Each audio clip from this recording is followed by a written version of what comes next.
নমস্কার সকলকে। আজকের ক্লাসে আমরা গুণনীয়ক নিয়ে আলোচনা করব। আমরা প্রথমে জানব গুণনীয়ক কি। কোনো একটি সংখ্যা যে যে সংখ্যা দ্বারা বিভাজ্য সেই সংখ্যাকে ওই সংখ্যার গুণনীয়ক বলে। তাহলে কি বললাম? কোনো একটি সংখ্যা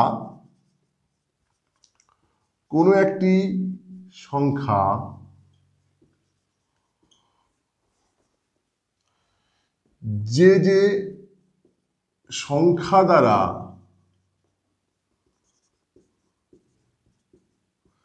বিভাজ্য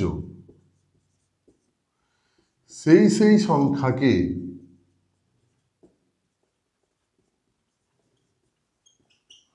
ওই সংখ্যার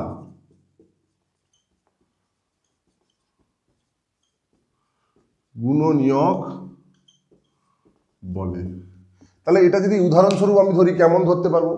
ধরো কোনো একটা সংখ্যার গুণনীয়ক বের করতে বলা আছে। ধরো 15-র গুণনীয়ক। 15-র গুণনীয়ক কি হবে?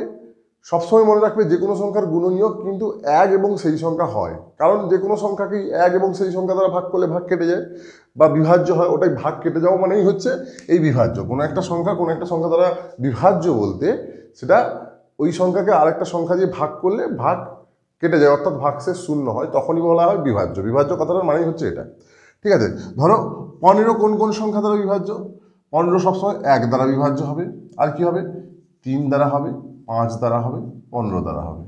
কারণ এই সংখ্যাগুলোকে দ্বারা ভাগ করলে ভাগ কেটে যায় বা ভাগশেষ শূন্য হয়। এবার এটা আমি ছোট বলে বা নামটা জানি বলে দিলাম, কিন্তু অ্যাকচুয়াল নিয়মটা কি, কিভাবে করতে হয়? এর নিয়ম হচ্ছে, এই 15কে আমরা উৎপাদকে বিশ্লেষণ করব। ওকে, 3 5 15, আর কিন্তু হবে না। তাহলে 15 সমান কি? 3 গুণিতক 5। ওকে, তাহলে এর 15-র গুণনীয়ক কি হবে?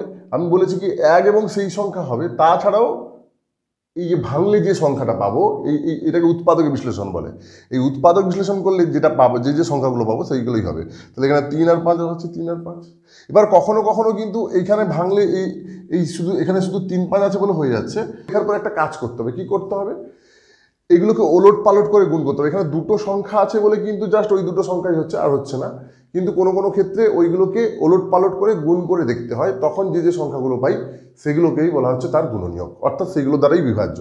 যেরকম আমি বলি, ধরো 24-এর গুণনীয়ক কি হতে পারে? আমি সেটার জন্য নির্ণয় করব 2 1 2, 2 2 4।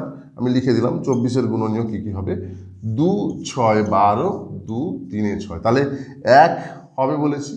তাছাড়া এখানে 2 আছে, 3 আছে, লিখে দিলাম 2 3। এরপর কাজ কি হবে? এই যে গুণের আকারে লেখা হচ্ছে 2 গুণিতক 2 গুণিতক 2 গুণিতক 3, মানে 2 গুণিতক 2 গুণিতক 2 গুণিতক 3। এবার কাজ হবে এগুলোকে ওলট পালট করে গুণ করা। এটাকে কিন্তু 24কে আমার ভাঙা হয়ে গেল। এরপর কাজ কি হবে? 2কে 2 দিয়ে গুণ করলাম।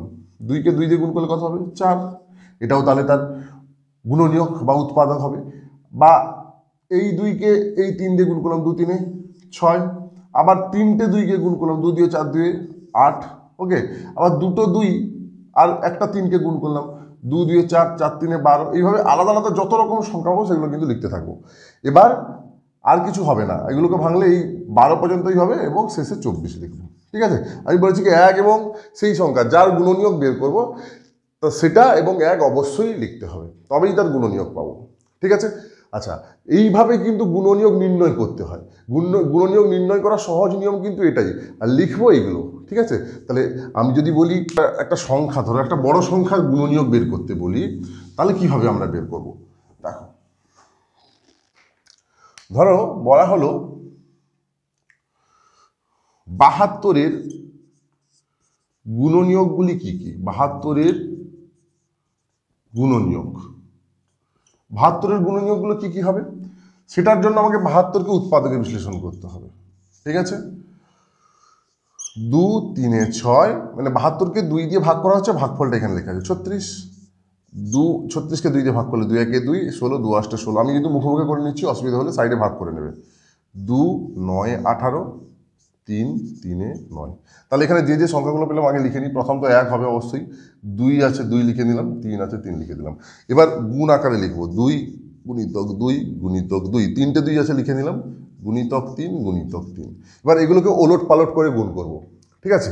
তাহলে প্রথম 2 3 লিখে নিয়েছি। এরপর 2 গুণিতক 2 মানে 4, 2 গুণিতক 3 মানে 6, এবার 2 2 এ 4, 2 8, যতভাবে উলট পালট করে গুণ করা যায় সেইভাবে গুণ করতে হবে।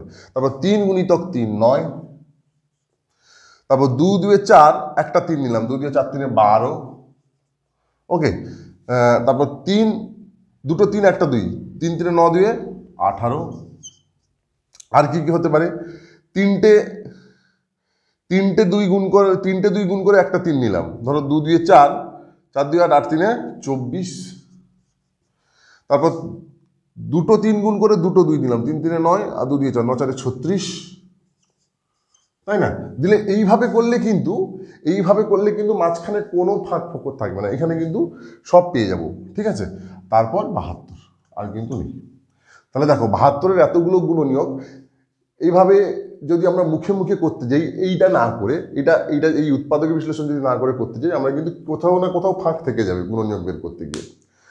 তো এইভাবেই কিন্তু গুণনীয়ক বের করানো হয়, ঠিক আছে। তাহলে গুণনীয়ক জিনিসটা কি, যে তার গুণনীয়ক সেগুলোই হবে যেগুলোকে এই সংখ্যা দিয়ে ভাগ করলে ভাগশেষ শূন্য হবে। দেখো এই সংখ্যাকে এই সংখ্যাগুলো দিয়ে ভাগ করলে, যে কোনো সংখ্যা দিয়ে ভাগ করলে ভাগশেষ কিন্তু শূন্য হবে। তোমরা ভাগ করে দেখতে পারো অবশ্যই, ঠিক আছে। মানে ভাগশেষ শূন্য হবে, অর্থাৎ ভাগ কেটে যাচ্ছে, ঠিক আছে। এইভাবে কিন্তু আমরা যে কোনো বড় সংখ্যার গুণনীয়ক নির্ণয় করতে পারি। আশা করি সম্পূর্ণ ক্লাসটি বোঝা গেল। আজকের মতো ক্লাসটি এই পর্যন্ত, পরের ক্লাসে আবার দেখা হচ্ছে। নমস্কার।